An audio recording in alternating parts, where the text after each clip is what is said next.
right? And we'll talk about business credit tomorrow. But I'm talking about personal credit because this is the first step that we help people do to be able to bolster their personal credit so that they can use their personal to leverage their business credit, leverage as a surety for the business credit. So now when you sign up for your business cards, none of those credit inquiries hit your personal credit, but you're using your personal credit score as the surety for your business credit. Does that make sense? When I say a surety? I mean, I don't know specifically what a surety means in terms of finances, but yeah, it's like it's leveraging, like it's proof that we can trust you. The bank can trust you based on this current information, right? All the things you discussed before, the score, and if the score isn't on there, then it's like, oh, what's the history of the payments, and like all these little things.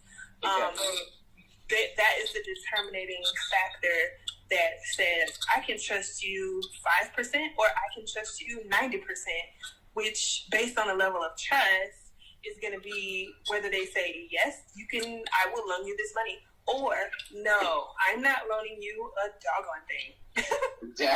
Exactly. And, everyone's situation is different.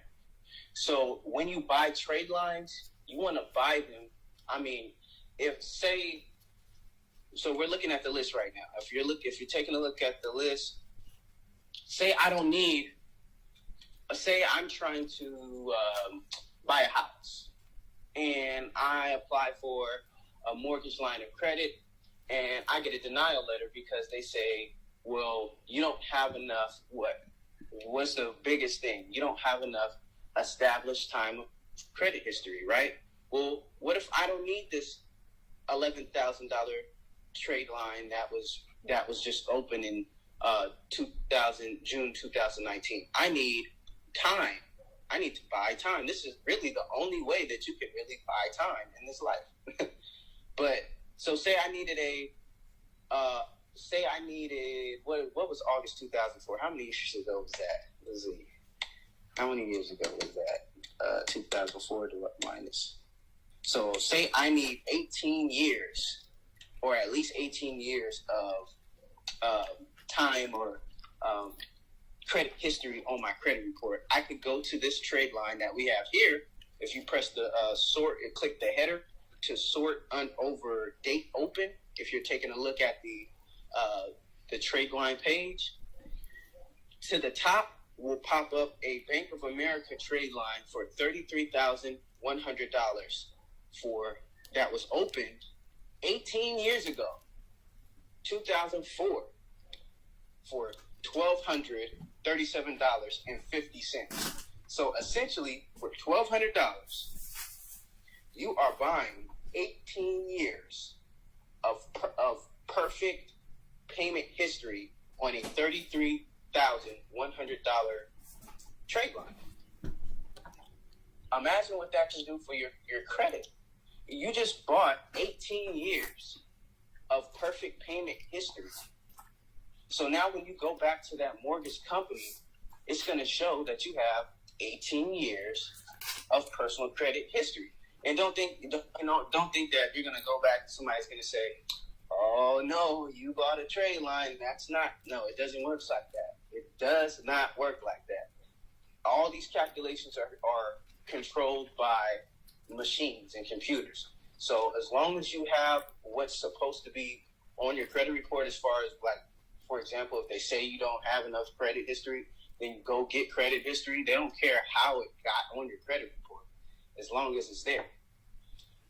So I say that to say that you can essentially build out with this trade line report, you can build out a payment history, a stellar payment history that's sturdy, along with some of the things that you may do, like buy a CD or use a savings builder account. Like I have this account called Self. You can get a revolving and an installment account, a savings builder. Basically, you pay the money. Say, for example, they give you $500 trade. Tradeline installment, and you would just put the money in there, say at $25 a month until you hit $500. They say you have a loan with them that's paid on time. At the end of that time, that $500, they shoot it back to your bank account. You can open another one. And as your payment history, I think if you pay it on time 3 times, then they send you a revolving, basically an unsecured card. So now you have an installment and an unsecured card. And one thing I would like to say as well, when you're getting having a good starting credit report is 3 revolving accounts and 2 installments. So when I say installments, I'm talking about student loans, mortgage accounts, boat payments, RV payments. What's another installment? Like I said, the savings builder. A lot of banks are starting to come out with savings builder accounts. Those are installments. Revolving accounts are department store cards, regular credit cards like you would get from Bank of America, Wells Fargo, Discover, Best Buy, things like that. Those are revolving accounts. So a good starting point for your credit: 2 installment accounts, 3 revolving accounts, and of course you want to have all those. The utilization, the excellent utilization rate is 3 to 5%, but staying under 30% is good as well. But I always like to shoot for the stars, so I try to keep mine under 5%. Anyone have any questions so far? I just have a comment. That is lit.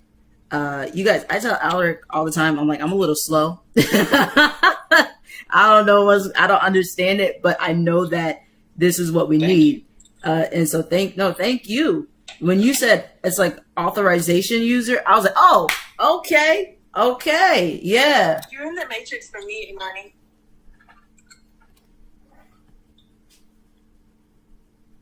You were kind of breaking up. Can you say that again?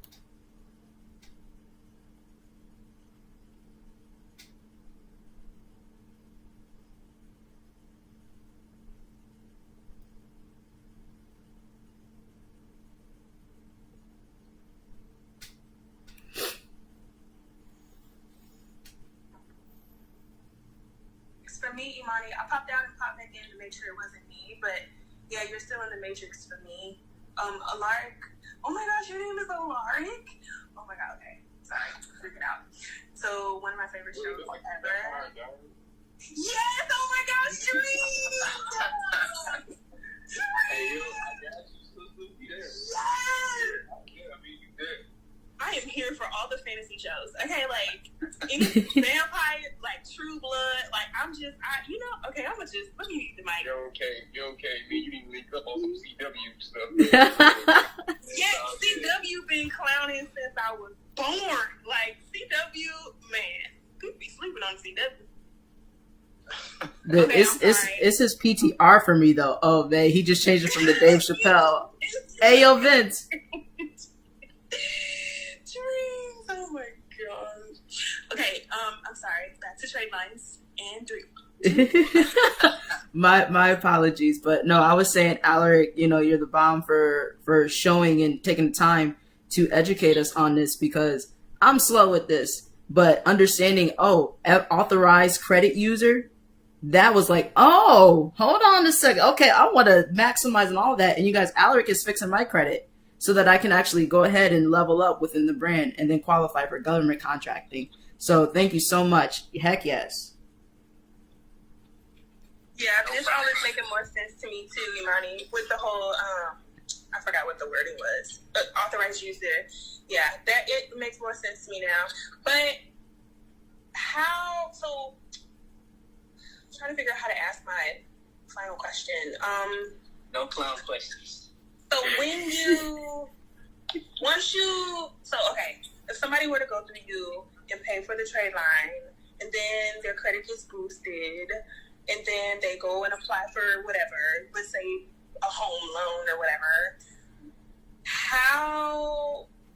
is there any point at which the the person who purchased the trade line would say be unable to make the payment because of their financial situation. Like, I'm wondering, could doing this get you in trouble somehow, like later on down the line? Because I know credit, the way that they like determine how much they're going to give you on a credit line is based on what you're currently earning and all of these things, and they have these, like, you know, like you said, computer calculations that are like,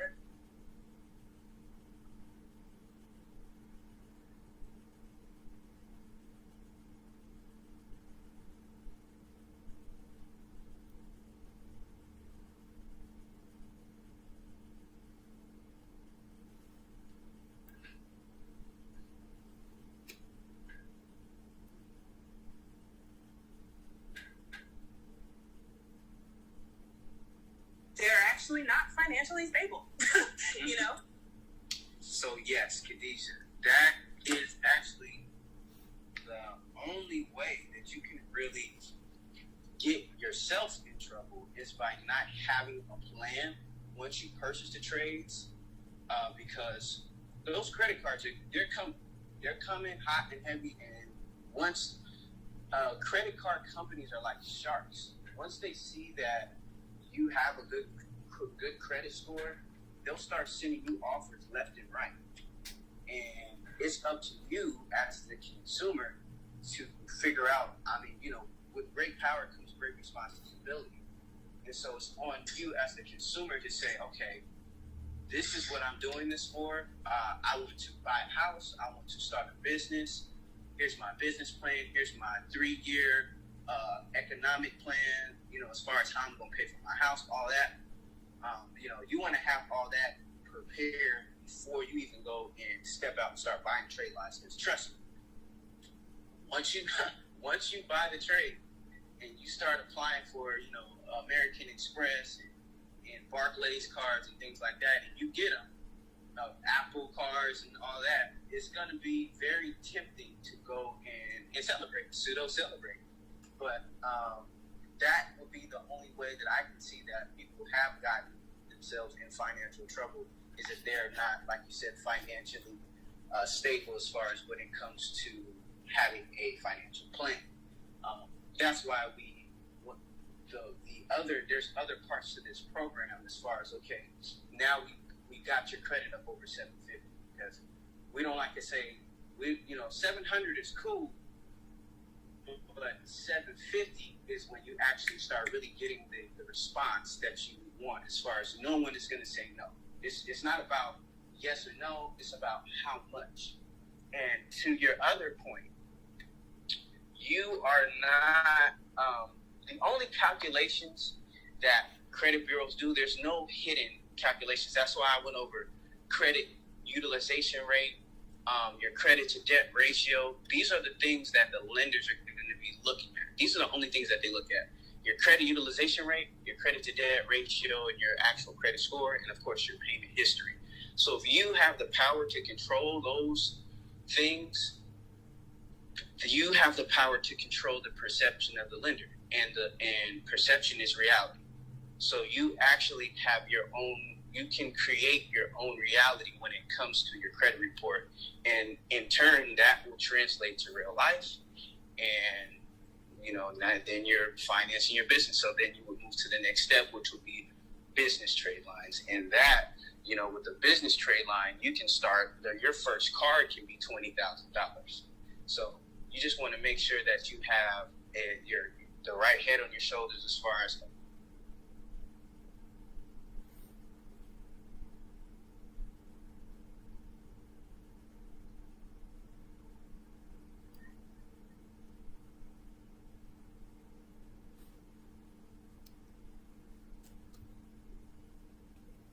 to. Yes, sir. If you guys are interested in some trades, and you want to boost your credit or lower your credit utilization, just think about investing in yourself. I know I try to put aside like $200 at least $200 to $300 every paycheck to invest in my credit.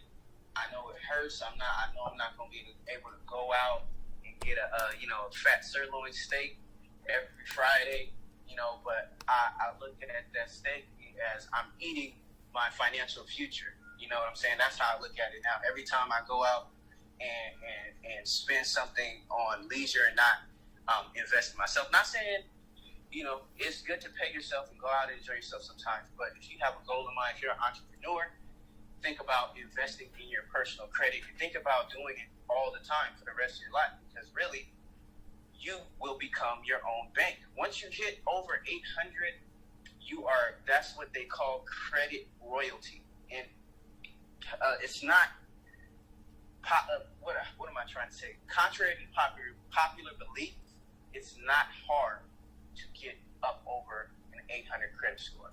So for the sake of time, thank you everybody again. Time is the most valuable asset that we have in this lifetime. I appreciate you guys spending it with me. In return, we're going to continue to give you these business tips. I will open the rest of this time for questions if anyone has them. Well, I feel like I came in on the tail end of a very informative conversation, so I guess I missed out on a lot. I have a question. Well, number one, maybe I can schedule time with you because I don't have bad credit, but I cannot get over that 800 mark, and I want to get there within the next year. So that's one thing I'd like to set up on a personal note. My other thing is that I don't know if you touched on this in the conversation. If so, I apologize. But I'm seeing ads about the cards, the newer credit cards that are linked to your debit account. It's like the debit for credit cards. And I had an idea about that like 10 years ago, and now I see it popping up where it's, directly linked to actual debit. And I just always wondered, like, why hasn't that always existed, right, for everybody? Like, if a company knows, like a credit company knows that I have $5 available, today, they can give me $5 on credit today, and that should improve my credit over time. So I'm just curious about that business. Is that something that's available to everyone? Because my idea would be if we were to all pool our money to scale that, then we could all provide credit to people that don't have it. Does that make sense? I definitely see where you're going with that, and that is actually a very interesting type of thing that they got going on with the credit for debit. My little sister actually, she's about to go to college, but she's not old enough to have a credit card yet, and she's trying to build her credit. She went out and got one of those. So I felt like that was a good move for younger people, the younger generation that can't, kind of cross that threshold to enter into legal contracts, but they wanted to start building their credit. I think it's more for that, or basically for people who can't qualify for, credit cards at all, not even a secure card, but they can, they got some type of liquidity coming in. But yeah, that's definitely